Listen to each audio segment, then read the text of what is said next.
Prior to Maximum Carnage, Acclaim had published 2 Spider-Man games based on existing comic book storylines. Neither stuck close to the source material or represented Spider-Man as the comics do. However, Maximum Carnage aimed to change that by telling the key parts of the story in perfectly recreated panels, while the gameplay focused on the action segments of the series. So how does Maximum Carnage stack up as a Spider-Man game, and does it stay faithful to the comic? Let's have a look. This is Retro Impressions, and we are looking at Maximum Carnage for Sega's Genesis and the Super Nintendo. Even with the internal struggles between Acclaim and Software Creations that I discussed during my Spider-Man X-Men video, the same team was again pegged to work on the next 2 Spider-Man games. Maximum Carnage was a 14-part major story arc that took place in 1993. The story centers around Carnage, who escapes from prison with fellow inmate Sheik and goes on a killing spree across New York City, picking up Doppelganger, Demogoblin, and Carrion in the process.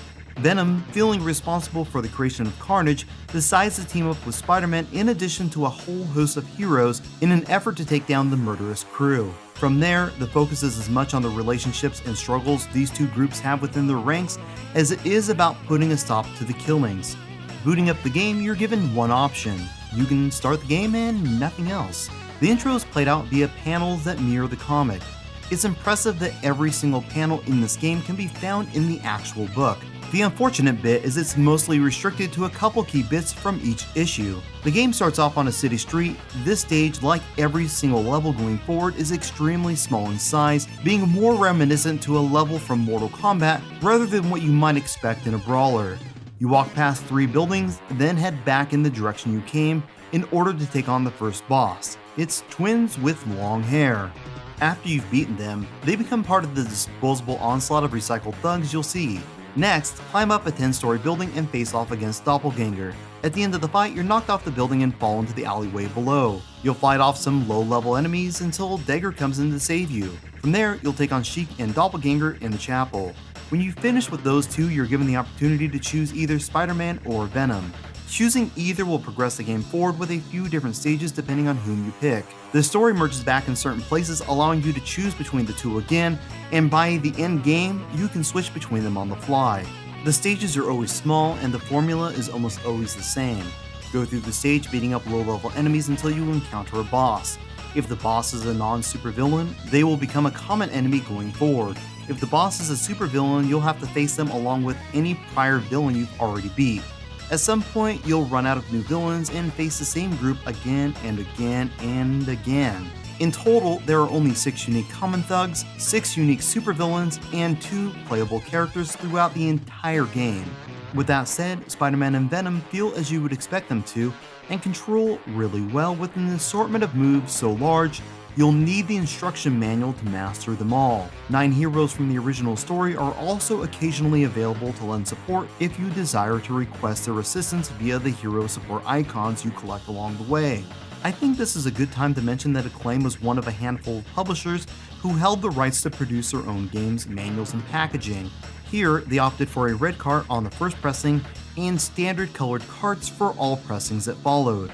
The game does a fair job of telling the story by recreating a couple important panels from each issue while trying to keep the gameplay in line with the story being told. Although I can really appreciate what they're trying to do, it actually hurts the end product by remaining faithful to the story at the expense of creating an engaging playthrough experience. One thing I'll give semi-praise to is the large amount of enemies you'll encounter on screen at any given time without the slightest hint of slowdown. The downside is they are oftentimes identical enemies with a color palette swap.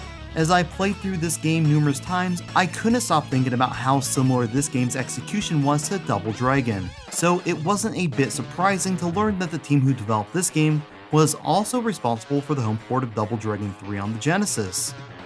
So let's look at some common complaints, starting with the lack of a co-op mode. For a game that goes through the pains of following the main points of the story to the detriment of the game itself, they had the perfect setup for a co-op mode, as nearly every fight features someone fighting alongside either Spider-Man or Venom. It really is a massive strike against this game that the only mode available is a single-player one. In my opinion, a single-player brawler can be fun, but it takes an amazing multiplayer mode for a game to really stand out and be worthy of constant replay. This game is also considered extremely difficult. The game's not impossible, but it's really much too repetitive to actually sit down and become proficient enough to beat it, considering the limited number of lives along with the one continue you're given. In fact, this guarantees that most people that pick this up will never finish it, because it easily takes over an hour just to get through the game once. Personally, I take major issue with level design. They're very small with plain, boring backdrops. One stage called Prospect Park was particularly frustrating as large trees block your view of what's happening on the playfield. Some of the areas look as if they're pulled from the comic. Unfortunately, it also feels like you're stuck in a comic panel, being unable to do anything beyond those boundaries. The restrictiveness of each level keeps you from doing Spider-Man-like things, and that's not something a Spider-Man game should be doing. It really feels like the setting was moved from New York to some small town in America. Level after level has you walking back and forth in what amounts to an area no larger than a stage from Street Fighter II. It feels insulting that this game's length comes from the onslaught of identical enemies crammed into these laughably restrictive zones, 3 of which are recycled at various points throughout the game. I would have been a little more forgiving if the game was centered around Luke Cage, Daredevil, or even Indiana Jones. Heck, I wouldn't even question this as a legit Indiana Jones brawler if someone had done a sprite swap. It would have been a much more enjoyable and fitting experience. Still, if you remove Spider-Man from the picture and look at this strictly as a beat 'em up, it's below average at best. I burned out on this game rather quickly as there's no real substance worth your time, nothing interesting to look at, and nothing new to experience as the game progresses past the midway point. One of the big selling points was the in-game music.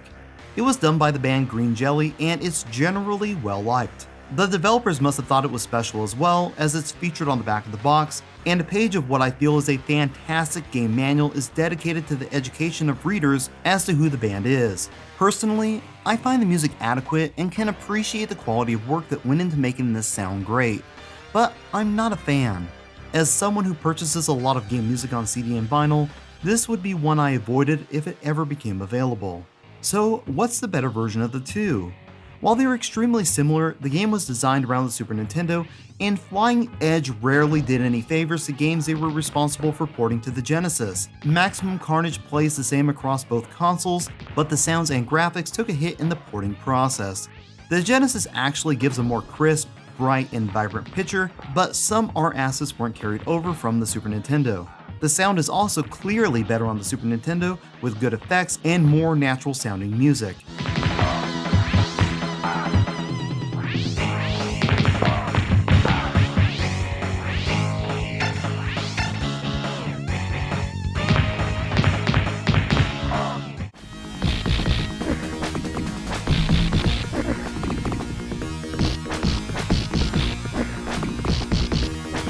Something that was clearly sacrificed for the ease of using generic sound files during the port. Still, these are very minor differences that really take comparing these games side by side to notice. If you want to pick this up, I would recommend going with the system you most prefer to play your games on. That is, unless you're an audiophile. In that case, stick with the Super Nintendo release. You can't go wrong there. In the end, this is an okay game with a litany of issues that suck the life out of what should have been a positive experience. The building blocks for success were there, but most of the critical points that make a beat 'em up worth experiencing were poorly executed. Once you consider Spider-Man's worth versus anyone else that could have filled this game's role, it becomes apparent that this is nothing more than a below-average beat 'em up with visual novel aspects that cover roughly 3% of the total story.